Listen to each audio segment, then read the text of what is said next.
काहे दगबाजी कैलो ये जान।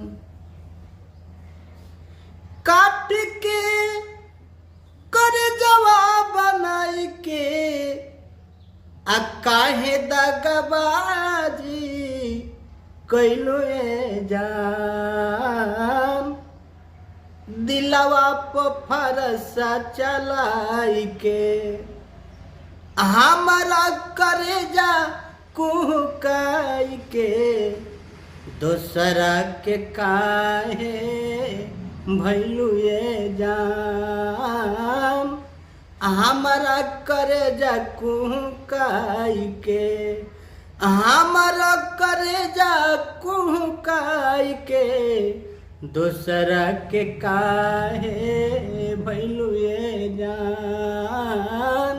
हमारा करेजा कुहकाई के दोसरा के काहे भैलू ये जान।